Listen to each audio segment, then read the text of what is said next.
할렐루야, 할렐루야. 네, 오늘도 좋은 날입니다.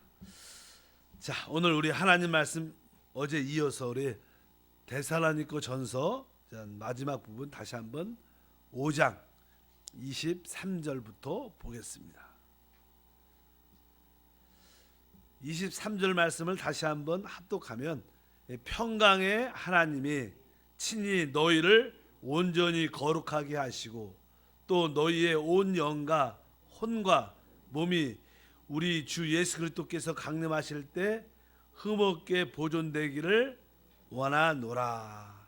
24절까지 읽으면, 너희를 부르신 이는 미쁘시니 그가 또한 이루시리라.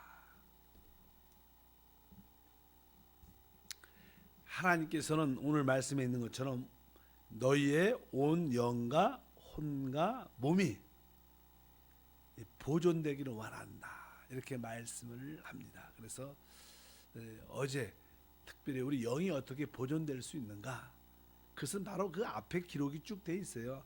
앞에 16절부터 보면 항상 기뻐하라, 쉬지 말고 기도하라, 범사에 18절에 감사하라, 그리고 나서 19절에 성령을 소멸하지 말라, 예언을 멸시하지 말라, 21절에 범사에 헤아려 좋은 것을 취하고 악은 어떤 모양이라도 버리라. 이러한 생활을 우리가 해야지 기본적으로 우리의 온 영과 혼과 몸이 보존될 수 있습니다. 그래서 영은 항상 우리가 찬양, 감사, 찬양, 기도, 감사할 때마다 바로 우리의 영이 이렇게 보존될 수 있는 준비가 되고, 우리의 혼은 세 가지 동맥, 세 가지로 구성되어 있는데, 우리의 생각에서 우리의 이 죄된 더러운 생각, 어둠의 생각을 우리가 다 처리를 해야 된다.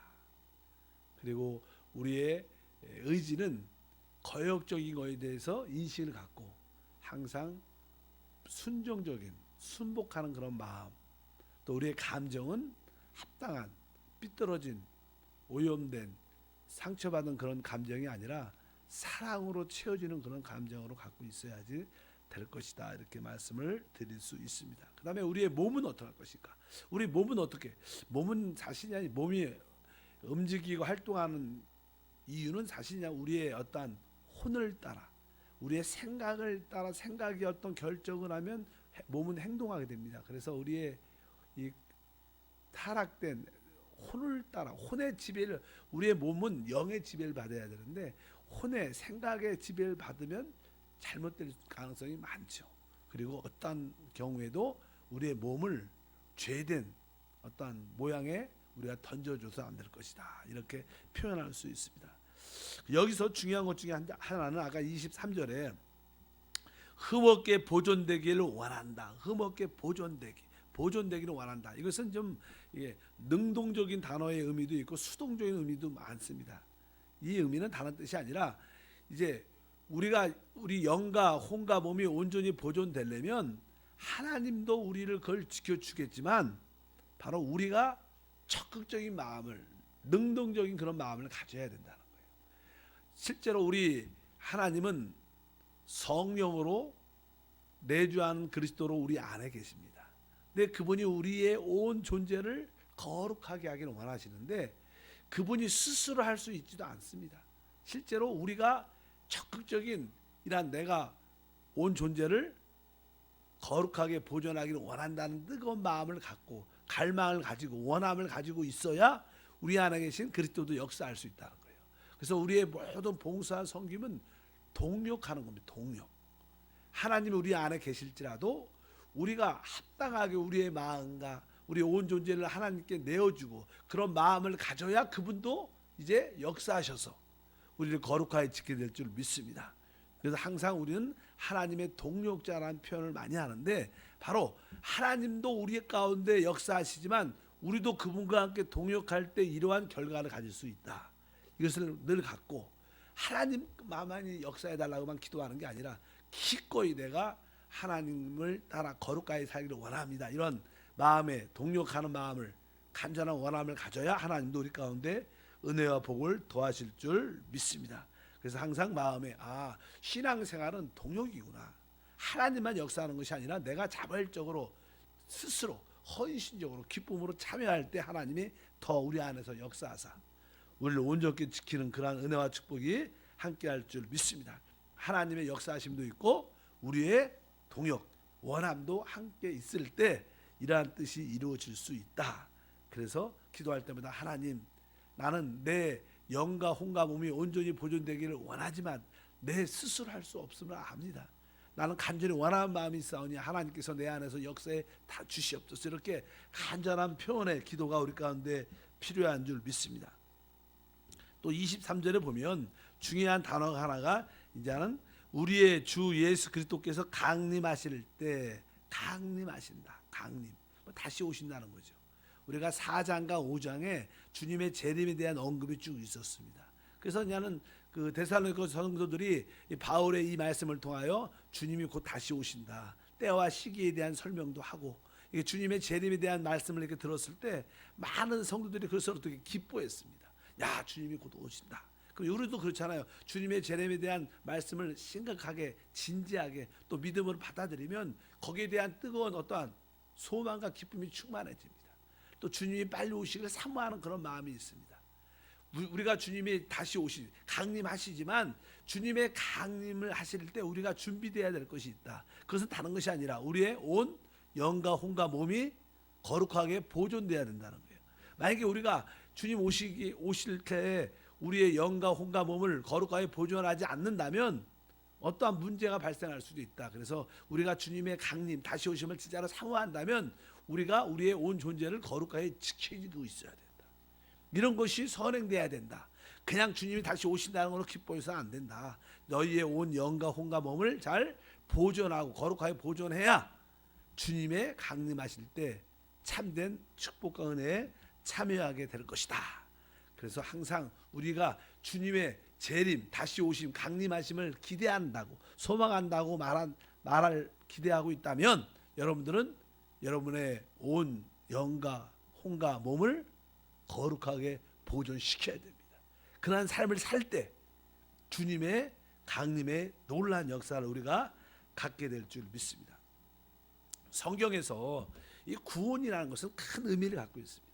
사람이 타락을 했을 때 사람이 타락할 때 우리 육신은 원래 몸을 만드셨죠. 근데 이것이 이제 육신이 되죠. 그러니까 우리의 몸은 부패하게 됐습니다. 왜? 죄가 들어와서 썩기 시작했어요. 그래서 우리 몸은 부패가 됐고 우리의 생각도 사단의 생각을 받아들였기 때문에 우리의 생각은 오염됐고 삐뚤어지고 어두운 가운데 있습니다. 그리고 우리의 영은 결국 죽게 됐어요.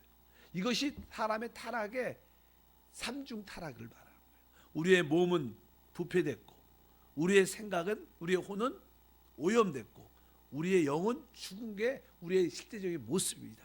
그러나 하나님의 구원은 이것을 온전히 회복하는 거예요. 믿으시면 아멘. 그래서 먼저 성령을 통해서 우리의 죽은 영을 거듭나게 하십니다. 그래서 우리가 주 예수를 믿고 영접하면 성령을 통해서 우리의 죽은 영이 다시 살아나죠. 그래서 우리는 이제 거듭난 영, 우리의 속사람 살아있는 영을 갖게 됩니다. 그러면 이제 우리 영 안에 성령께서 들어오시기 때문에 우리 안에 영 안에 계신 성령이 우리의 이제 생각과 우리의 감정과 우리 의지 안으로 점점 확산되고 펼쳐져 나오십니다.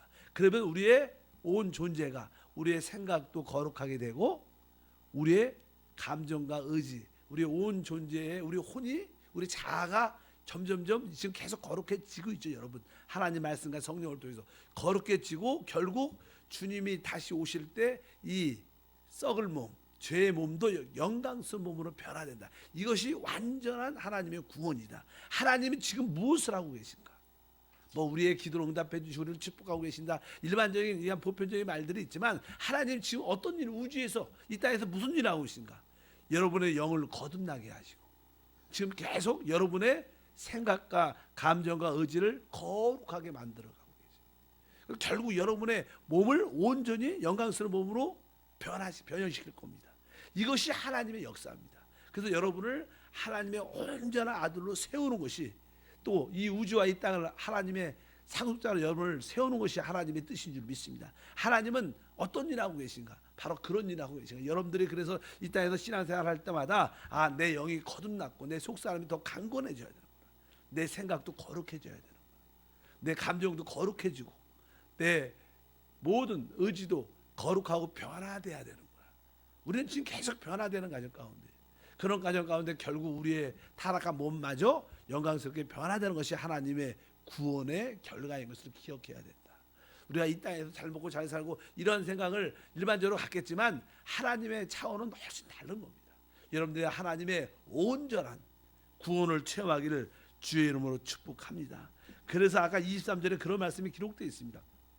다시 한번 읽어보면 평강의 하나님이 친히 너희를 어떻게 해요? 온전히 거룩하게 한다. 온전히 거룩하게. 따라합니다. 온전히 거룩하게. 여러분의 온 전체, 온전이라는 것은 사실 양적인 그런 뜻을 말하고요. 그 다음에 뒤에 보면 이제는 너희의 또 뭐라 했어요?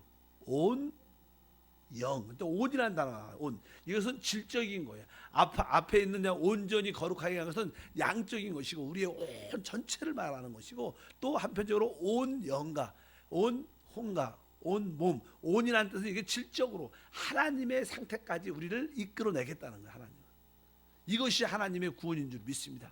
우리 온전히 하나님께서 우리를 거룩하게 분별되게 하나님의 아들과 똑같이 만들어내는 그러한 역사를 지금 우리 안에서 계속 성령을 통해서 하시는 줄 믿습니다. 그래서 우리는 조금은 구원받은 후에 변화에 대한 신경을 많이 써야 돼요. 하나님, 내 생각이 거룩하게 하시고 내 감정도 온전히 거룩하게 도와주시고 내 의지도 온전히 거룩하게 내주시고 내 이 몸조차 온전히 거룩하게 될 수 있는 그런 은혜가 임하게 도와주시옵소서. 그럴 때 여러분들은 완전한 구원을 체험하게 될 줄 믿습니다. 그러한 어떠한 온전히 거룩하게 되는 구원을 이 땅에서 끝을 내야 될 줄 믿습니다. 만약에 여러분들이, 많은 사람들이 주 예수를 믿고 지금 죽은 사람, 또 여러분처럼 10년 20년 늘 새벽을 깨우고 하나님 말씀으로 변화되고 새롭게 거룩하게 되는 사람들과 주님 앞에 있을 때 다 똑같을 수가 있지 않아요. 사실 그렇잖아요. 지금 예수 믿고 참된 변화를 한 번도 체험하지 못한 사람과 한 10년 20년 30년을 믿으면서 계속 하나님 말씀과 성령으로 거룩하게 된 사람과는 주님 앞에 있을 때 다른 겁니다. 뭐 다 똑같이 대주 그런 의미가 아닙니다. 오늘 말씀에 기록되어 있어요. 그래서 온전히 거룩하게 하는 작업을 그분이 하고 계신 것을 믿으시기를 축복합니다. 그래서 24절에 말하죠. 너희를 부르신 이는 미쁘시다. 미쁘시다는 말은 늘 말하지만 신실하다는 거예요. 우리 하나님은 우리를 부르셨는데 그분은 신실하시다는 거예요. 변치 않는다는 거예요. 그래서 그가 또한 이루신다. 그분은 약속을 지키시는 분이십니다. 그분은 작정하셨습니다. 그러니까 그분은 미쁘시고 신실하기 때문에 결국 이 하나님의 뜻을 온전히 다 이루어 내실 것이다. 특별히 우리가 주 예수를 열심히 믿는 사람들 입장에서 보면 왜 이렇게 고난과 어려움과 아픔들이 많고 왜 힘든가? 이것은 다 우리를 변화시키기 위한 하나의 환경적인 안배요, 하나님의 허락하심인 줄 믿습니다. 그래서 환경과 어려움을 보지 말고 그 환경과 어려움 가운데 내가 거룩하게 변화되기를 원한다. 이런 가정 가운데 난 좀 더 사랑으로, 용서로, 관용으로, 이해로 다른 사람을 품을 수 있고 하나 될 수 있는 마음을 갖기 원한다. 그럼 그만큼 여러분들이 거룩하게 온전하게 변화된 줄 믿습니다. 그러니까 하나님은 그 일을 하신다는 거예요. 그러니까 오늘 말씀에 너희를 부르신 이는 미쁘시다, 신실하시기 때문에 그분이 또한 결국 이루실 것이다. 저도 신앙생활을 계속 이렇게 쭉 해보면서 교회를 이끌어가면서 보면서 저도 계속 내적으로 변화되고 있습니다. 하나님 말씀을 통하여 성령을 통하여 또 우리 성도들을 통해서 계속 또 여러 가지 어려움도 겪으면서 또 어려운 성도를 만나면서 계속 그런 과정을 통해서 저도 온전케 돼 가고 있어요. 거룩해 돼 가고 있어요. 만약에 그런 어려움과 환경에 또 특이한 사람을 만나지 않는다면 변화될 기회가 많지가 않죠. 어쩌면 우리는 오늘 말씀처럼 하나님의 역사를 받아들이는 마음의 자세를 가져야 될 줄 믿습니다.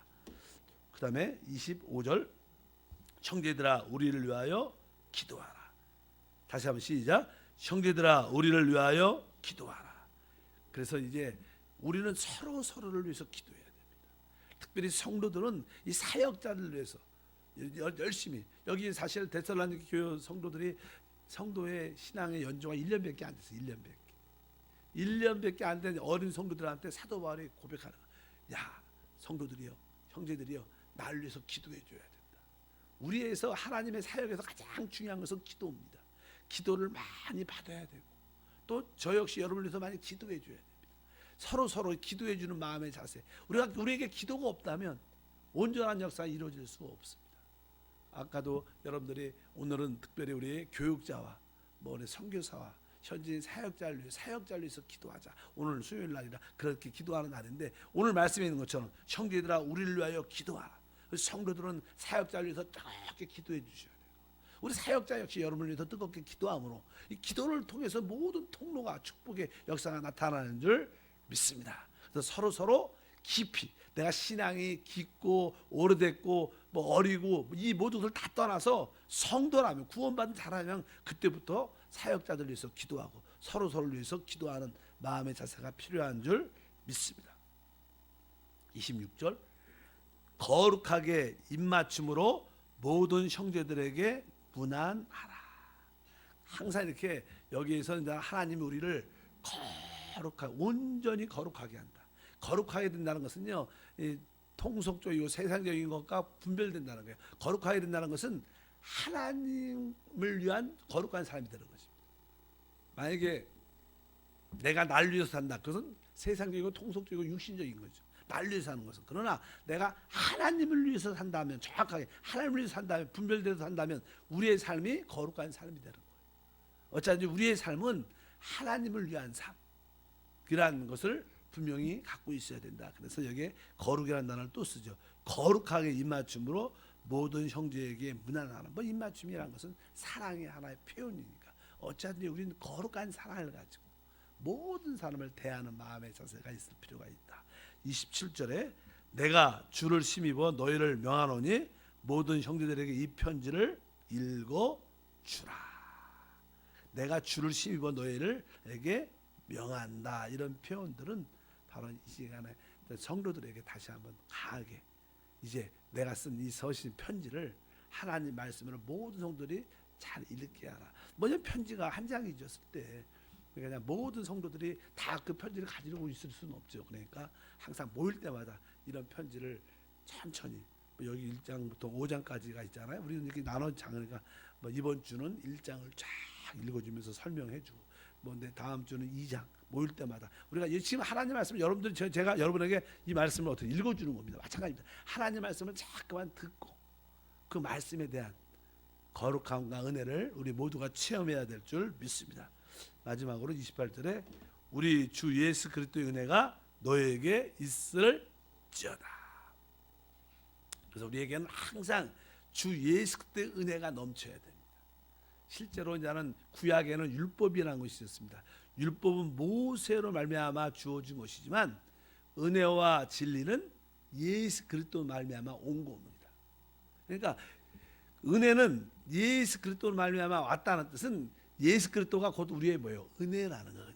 예수님이 우리 안에 왔다는 것은 바로 우리가 은혜를 받고 있다는 거예요. 그래서 은혜는 사실 내가 누리고 있는 예수님을 말씀하는 거예요. 여러분들이 예수 그리스도를 아주 사랑으로, 능력으로, 은혜로, 기쁨으로, 평강으로 누릴 때마다 여러분들은 당연하게 은혜라는 것이 체험될 줄 믿습니다. 오직 은혜는 바로 예수 그리스도를 체험할 때 누릴 수 있는 축복이다. 그래서 신앙생활에서 가장 중요한 단어 중에 하나가 은혜죠. 그래서 계속 은혜의 하나님, 한량없는 은혜, 은혜란 단어가 그렇게 우리 신앙에 더 중요합니다. 은혜를 안다는 것은 내 자신을 안다는 것이고 하나님의 그 무한하신 사랑을 깨닫는 거예요. 늘 말씀하지만 우리 안에 성령이 계십니다. 우리 안에 그리스도가 계십니다. 또 다시 말하면 우리 안에 하나님이 계셔요. 근데 우리 안에 계신 하나님이 그냥 아무 때나 역사하지 않는다는 거예요. 우리 안에 계신 성령님이 어느 때 역사하는가? 여러분 마음에 진짜 하나님의 은혜였구나. 이게 은혜를 깨달을 때 우리 안에 계신 성령은 역사해요. 우리가 어느 때 치유받냐? 우리 안에 하나님의 치유의 능력이 어느 때 나타나냐? 하나님의 지혜가 어느 때 나타나냐? 어느 때? 은혜를 받을 때. 그래서 항상 우리 안에 계신 하나님은 우리가 은혜를 받을 때, 여러분 마음에 감동과 기쁨과 너무 감사함이 있을 때, 우리는 종종 이렇게 은혜를 받으면요, 대부분 사람들이 너무나 감사하면서 한편적으로 감사에 뭐가 있어요? 눈물이 나죠. 너무 기쁨, 너무 감사해서. 여러분들도 그냥 남편 때문에 속도 많이 상하지만 어느 때는 참 남편 때문에 은혜를 받을 때, 그러면 남편을 볼 때 이렇게 눈물도 나고 안쓰럽기도 하고. 어쨌든 여러분들이 은혜를 받으면 우리는 진짜 감사의 눈물이 나와요. 여러분들이 그 감사의 눈물 안에 모든 연약함과 질병이 다 같이 흘러 밖으로 떠나갈 줄 믿습니다. 그래서 은혜를 받으면 치유됩니다. 우리가 마음도 치유되고 육신도 치유되고, 은혜 받을 때 모든 거에 자유함과 축복과 은혜가 함께할 줄 믿습니다. 성경적인 은혜는 그렇지만 세상에서도요, 여자분들은 막 울을 때 그냥 그만 울어 그러면 안 됩니다. 마음껏 울으라고. 이러면 우는 건 좋은 겁니다. 세상에서 눈물이 있다는 것은 가장 아름다운, 울 수 있다는 것은 감정이 풍성하다. 여러분들 어느 때 요즘에 많이 눈물이 나십니까? 아무도 대답을 안 하. 어쨌든 여러분에게 하나님의 은혜로 말미암아 여러분 눈에 사랑의 눈물이 있기를 축복합니다. 감사의 눈물이 있기를 축복합니다. 그럴 때 우리 안에 생명의 큰 역사가 함께할. 세상이 각박하잖아, 살기가요. 더 육신적으로 살고, 여러분 사람이 육신적으로 살고 세상적으로 살면요, 승질만 나고요, 억울하고 분만 나고 악이 맞죠. 진짜로 그렇습니다. 그래서 제가 종종 뭐 애들, 조그만 애들도요, 이렇게 핸드폰 같은 거 하고 컴퓨터 같은 거 막 하면 그냥 다 이거 뭐 육신의 쾌락을 위해서 하는 거잖아요. 육신의 재성을 위해서. 그래서 부모님들이 너 그만해 그러면 애들이 뭐라 그래요? 그리고 또 그냥 네, 그만해 그다음에 나중에 또 하고 있어. 너 또 하니? 그러면 애들이 막 승질내요. 왜 자꾸만 왜 그렇게 각박하게 만들어? 그러나 우리는 뭐요? 은혜를 아는 사람이에요. 믿으시면 아멘. 영 안에 있는 하나님을 누리길 주님으로 축복합니다. 하나님 아버지 감사합니다. 다시 한번 데살로니가 전서를 마치면서 하나님께서 우리의 향한 하나님의 뜻을 알게 도와주시옵소서. 하나님은 우리를 주님 오시는 그날까지 온전히 거룩하게 하기를 원하십니다.